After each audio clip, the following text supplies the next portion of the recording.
नए कृषि कानूनों के खिलाफ करीब 2.5 महीने से जारी आंदोलन के बीच आज किसान देश भर में चक्का जाम करेंगे। दोपहर 12 बजे से 3 बजे तक किसान संगठनों ने चक्का जाम का ऐलान किया है। किसान संगठनों ने अपील की है कि शांतिपूर्ण तरीके से चक्का जाम करें और इस दौरान किसी भी हिंसा और हंगामे से बचें। किसानों के चक्का जाम से पहले दिल्ली में सुरक्षा चाक चौबंद की गई है। पुलिस ने न सिर्फ दिल्ली के टिकरी, सिंघू और गाजीपुर बॉर्डर पर सुरक्षा बढ़ाई है, बल्कि दिल्ली के अंदर भी सुरक्षा सख्त है। हालांकि किसानों की तरफ से कहा गया है कि दिल्ली में वो चक्का जाम नहीं करेंगे, लेकिन पुलिस फिर भी पूरी तरह से सतर्कता बरत रही है। यूपी और उत्तर प्रदेश के किसान आज होने वाले चक्का जाम में शामिल नहीं होंगे। किसान नेता राकेश टिकैत ने कहा कि यूपी उत्तराखंड में किसान केवल जिलाधिकारियों को ज्ञापन सौंपेंगे, चक्का जाम नहीं करेंगे। ज्ञापन में तीनों नए कृषि कानूनों को वापस लेने और एमएसपी पर कानून की मांग की जाएगी।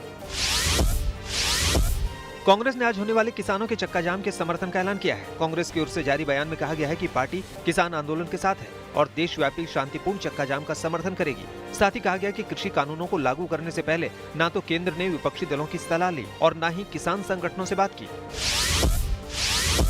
कृषि कानून के विरोध में किसानों के चक्का जाम का झारखंड सरकार ने भी समर्थन करने का ऐलान किया है। प्रदेश के सत्ताधारी झारखंड मुक्ति मोर्चा के कार्यकर्ता प्रदेश भर में किसानों के चक्का जाम का समर्थन करेंगे।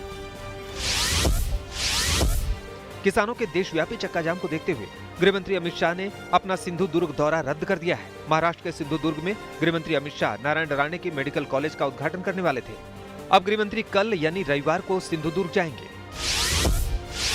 किसान संगठनों के चक्का जाम को देखते हुए हरियाणा में प्रशासन अलर्ट पर है। चक्का जाम से पहले ही प्रशासन ने पुलिस की तैनाती बढ़ा दी है। साथ ही जिन इलाकों में हंगामे के आसार हैं, वहां अतिरिक्त फोर्स तैनात की गई है। प्रशासन की ओर से निर्देश दिया गया है कि किसी तरह की हिंसा करने वाले से सख्ती से निपटा जाए।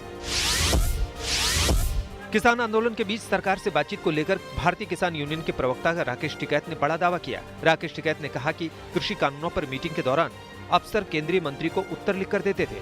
किसान नेता से सरकार नहीं बल्कि 11 अफसर बात करते थे। राकेश टिकैत ने कहा कि किसानों की कमेटी प्रधानमंत्री से बातचीत को तैयार है। पश्चिम बंगाल में बीजेपी की परिवर्तन रथ यात्रा पर खींचतान जारी है। बीजेपी की परिवर्तन यात्रा से पहले ही बीजेपी और टीएमसी नेताओं के बीच तीखी बयानबाजी शुरू हो गई। टीएमसी परिवर्तन यात्रा के जरिए बीजेपी पर प्रदेश का माहौल खराब करने की साजिश का आरोप लगा रही है। वहीं बीजेपी का कहना है कि डर की वजह से टीएमसी परिवर्तन यात्रा में बाधा डालने की कोशिश कर रही है।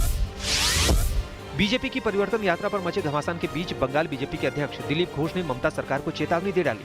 दिलीप घोष ने कहा कि अगर यात्रा की इजाजत मिली तो चंगा, वरना फिर होगा पंगा। दिलीप घोष ने आरोप लगाया कि मुख्यमंत्री ममता बनर्जी भय का माहौल बनाए रखना चाहती है और इसी के जरिए ममता चुनाव जीतने की कोशिश कर रही है। पश्चिम बंगाल में विधानसभा चुनाव की सरगर्मियों के बीच बंगाल बीजेपी के प्रतिनिधिमंडल ने चुनाव आयोग से मुलाकात की। बीजेपी नेताओं ने चुनाव आयोग से केंद्रीय पर्यवेक्षक की नियुक्ति की मांग की। साथ ही आगामी चुनाव के दौरान केंद्रीय सुरक्षा बलों की तैनाती की मांग की। पश्चिम बंगाल विधानसभा में बजट के दौरान जोरदार हंगामा हुआ। सदन में जब ममता बनर्जी ने बजट पेश करना शुरू किया तो बीजेपी विधायक जय श्री राम का नारा लगाने लगे और इसके बाद सदन से वॉकआउट कर दिया। सदन में बीजेपी नेताओं के जय श्री राम के नारों को लेकर ममता बनर्जी ने नाराजगी जताई। प्रधानमंत्री नरेंद्र मोदी कल पश्चिम बंगाल के हल्दिया का दौरा करेंगे। इस दौरान पीएम मोदी तेल, गैस और सड़क से जुड़ी कई अहम परियोजनाएं राष्ट्र को समर्पित करेंगे। राज्यपाल जगदीप धनखड़ और सीएम ममता बनर्जी भी कार्यक्रम में मौजूद रहेंगी। पश्चिम बंगाल के पूर्वी बर्धमान जिले के जमालपुर इलाके में टीएमसी के झंडे और मुख्यमंत्री ममता बनर्जी का फ्लैग जलाने के बाद तनाव की स्थिति बनी हुई है। टीएमसी ने बीजेपी कार्यकर्ताओं पर इसका आरोप लगाया है और थाने में कुछ बीजेपी कार्यकर्ताओं के खिलाफ शिकायत दर्ज कराई गई है। तृणमूल कांग्रेस से नाता तोड़कर बीजेपी में शामिल होने वाले शांतिपुर के विधायक अरिंदम भट्टाचार्य को जान से मारने की धमकी दी गई है। सार्वजनिक रूप से दीवार पर लिखकर विधायक अरविंद भट्टाचार्य को ये धमकी दी गई है। विधायक ने इस धमकी के पीछे तृणमूल कांग्रेस के कार्यकर्ताओं का हाथ होने का आरोप लगाया है। वर्धमान जिले में राम सीता मंदिर का उद्घाटन करने वाले टीएमसी विधायक स्वप्न देवनाथ पर बीजेपी ने तीखा हमला बोला है। बीजेपी प्रवक्ता समीक भट्टाचार्य ने कहा कि जय श्री राम के नारों पर आग बबूला होने वाली ममता बनर्जी की पार्टी के नेता चुनाव से पहले खुद श्री राम की शरण में जा रहे हैं। जम्मू कश्मीर में हाई स्पीड इंटरनेट सेवा बहाल कर दी गई है। 18 महीने बाद राज्य में 4G इंटरनेट सर्विस फिर से शुरू करने का फैसला किया गया। जम्मू और कश्मीर प्रशासन की ओर से ये आदेश जारी हुआ है। सेवा बहाल होने के बाद उमर अब्दुल्ला ने ट्वीट कर बधाई दी। जम्मू कश्मीर में 5 अगस्त 2019 से 4G मोबाइल इंटरनेट सेवाएं बंद थी। यूपी में 1 मार्च से 1 से 5वीं तक के स्कूल पूरी तरह से खोलने का फैसला किया गया है। वहीं 10 फरवरी से ही कक्षा 6 से ऊपर की क्लास शुरू हो जाएगी। स्कूल में कोरोना को लेकर जारी गाइडलाइन का पालन करना अनिवार्य होगा। कुछ दिन पहले मुख्यमंत्री योगी आदित्यनाथ ने शिक्षा विभाग को स्कूल खोलने का निर्देश दिया था। इसके बाद बेसिक शिक्षा विभाग ने 6 से 8 तक के स्कूलों को 15 फरवरी से खोलने की तैयारी शुरू कर दी थी। शिक्षा विभाग ने स्कूल खोलने का प्रस्ताव सीएम योगी की मंजूरी के लिए भेज दिया था, जिसके बाद सरकार ने 10 फरवरी का फैसला किया। दिल्ली की अरविंद केजरीवाल सरकार ने आवासीय, वाणिज्यिक और औद्योगिक संपत्तियों के सर्किल रेट को 20% तक कम करने का निर्णय लिया है। सर्किल रेट में 20% तक की कमी से स्टाम्प ड्यूटी और रजिस्ट्रेशन शुल्क में 1% के करीब असर पड़ेगा। विभाग को उसी के अनुसार कवायद करने का निर्देश दिया गया है। दिल्ली कैबिनेट में फैसले के बाद सीएम अरविंद केजरीवाल ने कहा कि हम कोविड काल के दौर में हुए आर्थिक नुकसान से अब धीरे-धीरे उबर रहे हैं। महाराष्ट्र के home minister Anil Deshmukh corona से संक्रमित हो गए हैं। उन्होंने सोशल मीडिया पर यह जानकारी दी। देशमुख का स्वास्थ्य ठीक है और उन्होंने संपर्क में आए लोगों को जांच कराने की सलाह दी है। यूपीएससी को लेकर सुप्रीम कोर्ट ने बड़ा फैसला सुनाया है। यूपीएससी की परीक्षा में लास्ट अटेम्प्ट करने वाले कैंडिडेट्स को इस साल एक और मौका मिलेगा। इससे उन कैंडिडेट्स को फायदा होगा जो पिछली बार की परीक्षा में लास्ट अटेम्प्ट कर चुके हैं। हालांकि कोर्ट की ओर से शर्त भी रखी गई है, जिसमें उम्र की सीमा में आने वाले छात्र इस सुविधा का फायदा ले पाएंगे।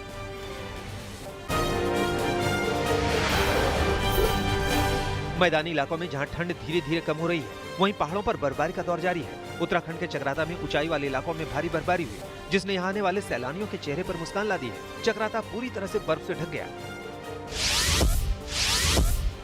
बद्रीनाथ में भारी बर्फबारी ने मुश्किलें बढ़ा दी है। धाम के चारों ओर बर्फ की सफेद चादर है। 2 दिनों से हो रही बर्फबारी के बाद बद्रीनाथ राष्ट्रीय राजमार्ग 58 भी बंद हो चुका है, जिसको खोलने के लिए बीआरओ की टीम लगी हुई है। फरवरी में बद्रीनाथ धाम में सबसे अधिक बर्फबारी हुई है।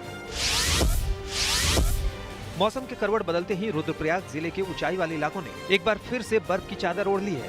बर्फबारी के बाद से केदारनाथ, मदमहेश्वर, चोपता, तुंगनाथ, चिरबटिया और बधानी ताल में दूर दूर तक बर्फ नजर आ रही है। ऊंचाई वाले इलाकों में बर्फबारी और निचले क्षेत्रों में हुई बारिश के बाद से ठंड भी काफी बढ़ गई है। बागेश्वर में हुई बारिश और कपकोट में बर्फबारी से ठंड में फिर इजाफा हुआ है। कपकोट में शामा, गोगिना, लीती, कीमू, रातिरकेटी, बदियाकोट कुवारी, किलपारा में लगभग 1 फीट तक बर्फबारी हुई है। पिंडर घाटी के ऊंचाई वाले इलाकों में भी जबरदस्त बर्फबारी हुई है। प्रशासन ने सभी तहसीलों को अलर्ट पर रखा है। बर्फ से सड़कें बंद न हो, इसके इंतजाम किए जा रहे हैं।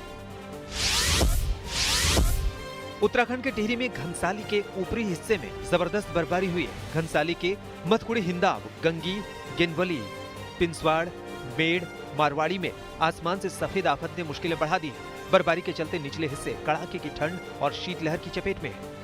लोग शीतलहर के चलते अपने घरों में कैद हो गए हैं और ठंड से बचने के लिए अलाव का सहारा लेने को मजबूर हैं। मौसम विभाग ने आगे भी बर्फबारी का अलर्ट जारी किया है। पहाड़ों की रानी मसूरी में मौसम ने एक बार फिर करवट ले ली है। मसूरी और इसके आसपास की पहाड़ियां पूरी तरह से बर्फ की सफेद चादर से ढक गई है। माल रोड पर भी बर्फ ही बर्फ है। शहर के सबसे ऊंचाई वाले लाल टिब्बा क्षेत्र में जमकर हिमपात हुआ। उधर धनोल्टी और बुरांशखंडा में भी बर्फबारी हो रही है। 3 फरवरी से एक बार फिर से चमोली के ऊंचाई वाले इलाकों में जमकर बर्फबारी हुई। बर्फबारी के साथ बारिश ने मुश्किलें बढ़ा दी है। 10,000 फीट की ऊंचाई वाले इलाकों में 3 फरवरी से बर्फबारी शुरू हुई तो चमोली के तमाम ऊंचाई वाले इलाकों में जबरदस्त बर्फ की सफेद चादर बिछ गई। बर्फबारी होने से एक बार फिर से तापमान में जबरदस्त गिरावट आई है। यहाँ 1 से 1.5 फीट बर्फ हर तरफ जम चुकी है। औली में सैलानियों की तादाद लगातार बढ़ रही है। उत्तराखंड के बड़कोट राडी टॉप के करीब रास्ते में बर्फबारी की वजह से 3-4 छोटे वाहन फंस गए, जिसमें 12 लोग सवार थे, जिन्हें एसडीआरएफ टीम ने रेस्क्यू किया। ये सभी बारात के वाहन थे जो अगोड़ा से ओजरी की ओर जा रहे थे।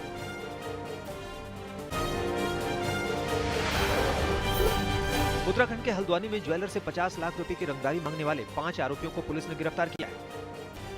गिरफ्तार आरोपियों में 2 महिलाएं भी शामिल हैं। रंगदारी मांगने का मास्टरमाइंड खुद सितारगंज की जेल में बंद है और वहीं से उसने रंगदारी के लिए फोन किया था। इस खुलासे के बाद जेल की सुरक्षा व्यवस्था पर भी सवाल खड़े हो रहे हैं। मध्य प्रदेश के विदिशा में गंजवा सौदा में 85 साल की बुजुर्ग महिला की बेरहमी से हत्या कर दी गई। पुलिस के मुताबिक लूट के इरादे से महिला की हत्या की गई, क्योंकि महिला के जेवर गायब। पुलिस ने केस दर्ज कर महिला के हत्यारों की तलाश शुरू कर दी है। मध्य प्रदेश के मुरैना में गांव के ही एक शख्स ने 5 साल की बच्ची से रेप के बाद उसकी हत्या कर दी। बताया जा रहा है कि आरोपी इसी परिवार की एक महिला से रेप के मामले में जेल में था और 15 दिन पहले ही वो जेल से छूट कर आया था। बच्ची की हत्या के बाद नाराज गांव वालों ने सड़क जाम कर प्रदर्शन किया। पुलिस ने जल्द से जल्द आरोपी की गिरफ्तारी का भरोसा दिलाया है। यूपी के सहारनपुर में पुलिस ने अंतर्राज्यीय वाहन चोर गैंग के 10 सदस्यों को गिरफ्तार किया है। चोरों के पास से 7 ट्रक, फर्जी आरसी, चेचिस नंबर बदलने के उपकरण बरामद हुए हैं। पुलिस के मुताबिक आरोपियों से पूछताछ के बाद गैंग के कई और सदस्यों की गिरफ्तारी की उम्मीद है। बिहार के आरा में एक बेटे ने अपने पिता की पीट कर हत्या कर दी। पुलिस के मुताबिक संपत्ति विवाद में यह हत्या की गई। परिवार वालों ने बताया कि आरोपी पिता को बहला फुसलाकर घर से बाहर ले गया और पीट कर उनकी हत्या कर दी। पुलिस ने आरोपी युवक को गिरफ्तार कर लिया है। दिल्ली से सटे फरीदाबाद में पति की हत्या के आरोपी महिला को पुलिस ने गिरफ्तार कर लिया है। महिला के पति का शव 28 जनवरी को नाले में मिला था, जिसके बाद पुलिस मामले की जांच में जुटी थी। पुलिस के मुताबिक हत्या अवैध संबंधों के चलते की गई। मामले में महिला के प्रेमी, उसके दोस्त और मुंहबोले चाचा को भी पुलिस ने गिरफ्तार किया है। बिहार के दरभंगा में पुलिस वाले की पिटाई करने वाले 4 आरोपियों को पुलिस ने गिरफ्तार कर लिया है। बताया जा रहा है कि पुलिस गश्ती जीप से एक साइकिल सवार को टक्कर लगने के बाद गांव वालों ने पुलिस अधिकारी की पिटाई कर दी थी। इसका वीडियो सोशल मीडिया पर भी वायरल हो रहा था। फुटेज के आधार पर पुलिस ने 4 आरोपियों को गिरफ्तार कर जेल भेज दिया है।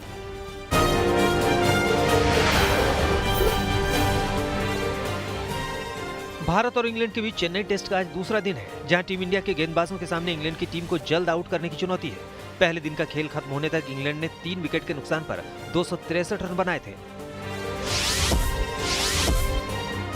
इंग्लैंड की ओर से कप्तान जो रूट ने शतकीय पारी खेली। रूट 128 रन बनाकर क्रीज पर डटे हुए हैं। रूट ने 197 गेंदों की अपनी नाबाद पारी में 14 चौके और 1 छक्का लगाया।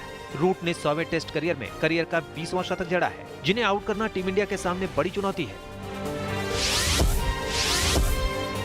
जो रूट को ओपनर सेल्बी का पूरा साथ मिला। दोनों के बीच तीसरे विकेट के लिए 200 रनों की साझेदारी हुई। सेल्बी ने 87 रन बनाए। वहीं टीम इंडिया के बल्लेबाज पहले दिन विकेटों के लिए तरसते दिखे। टीम इंडिया की ओर से बुमराह को 2 और आर अश्विन को 1 विकेट मिला। आईपीएल की 18 फरवरी को होने वाली नीलामी के लिए 1097 खिलाड़ियों ने अपना रजिस्ट्रेशन करवाया है, जिनमें वेस्टइंडीज के 56, ऑस्ट्रेलिया के 42 और दक्षिण अफ्रीका के 38 खिलाड़ी शामिल हैं। इस लिस्ट में भारत की तरफ से खेल चुके 21 क्रिकेटरों सहित कुल 207 अंतर्राष्ट्रीय खिलाड़ी भी शामिल हैं। एसोसिएट देशों के 27 खिलाड़ियों ने पंजीकरण करवाया है। इसके अलावा 863 खिलाड़ी ऐसे हैं जिन्होंने अब तक अपने देश की सीनियर टीम का प्रतिनिधित्व नहीं किया। इनमें 743 भारतीय और 68 विदेशी खिलाड़ी शामिल हैं। नीलामी भारत और इंग्लैंड के बीच दूसरे टेस्ट मैच के एक दिन बाद दोपहर 3 बजे शुरू होगी। पंजाब सबसे ज्यादा 53 करोड़ 20 लाख रुपए की धनराशि के साथ नीलामी में उतरेगी। उसके बाद रॉयल चैलेंजर्स बेंगलुरु 35 करोड़ 90 लाख रुपए, राजस्थान रॉयल्स 34 करोड़ 85 लाख रुपए, चेन्नई सुपर किंग्स 22 करोड़ 90 लाख रुपए और मुंबई इंडियंस 15 करोड़ 35 लाख रुपए को लेकर नीलामी करेगा। वहीं इसके बाद दिल्ली कैपिटल्स 12 करोड़ 9 लाख रुपए, कोलकाता नाइट राइडर्स और सनराइजर्स हैदराबाद 10 करोड़ 75 लाख रुपए का नंबर आता है।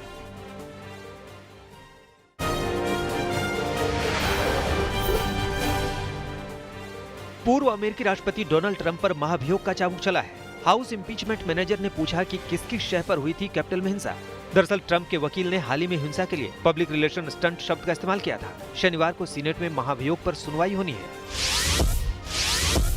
जो बाइडेन के अमेरिकी सेना को वापस न बुलाने के फैसले का जर्मनी ने स्वागत किया है। बाइडेन ने विदेश मंत्रालय में कहा कि रक्षा मंत्री लॉयड ऑस्टिन की दुनिया भर में अमेरिकी सैनिकों की तैनाती की समीक्षा के बाद फैसला लेंगे।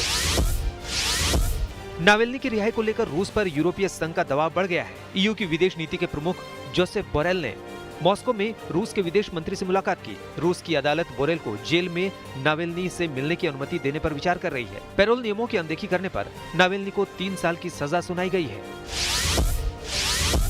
जापान की मशहूर बियर ब्रांड किरिन ने म्यांमार में सैन्य तख्तापलट के बाद अपना करार खत्म किया है। खासतौर पर म्यांमार के सैनिक जापानी बियर किरिन का इस्तेमाल करते थे। ब्रिटेन में अपने टीवी चैनल का लाइसेंस रद्द होने पर चीन ने नाराजगी जताई है। ब्रिटेन में चीन के सरकारी टीवी चैनल सीजीटीएन का प्रसारण एडिटोरियल कंट्रोल की कमी का हवाला देकर बंद किया गया है। अमेरिका की पहली महिला उपराष्ट्रपति कमला हैरिस का कैपिटल कॉम्प्लेक्स में खास सम्मान हुआ। लिंकन मेमोरियल के ठीक सामने हैरिस की कांच की खास तस्वीर लगाई गई है। शनिवार को हैरिस अमेरिका की प्रभावी महिलाओं के लिए होने वाले सेमिनार में हिस्सा लेंगी। नमस्कार, मैं हूं अंजना ओम कश्यप। हमें उम्मीद है ये वीडियो आपको पसंद आया होगा। लेटेस्ट खबरों के लिए यूं ही देखते रहिए आज तक और इस वीडियो के पसंद आने पर लाइक, शेयर एंड सब्सक्राइब करना ना भूलें।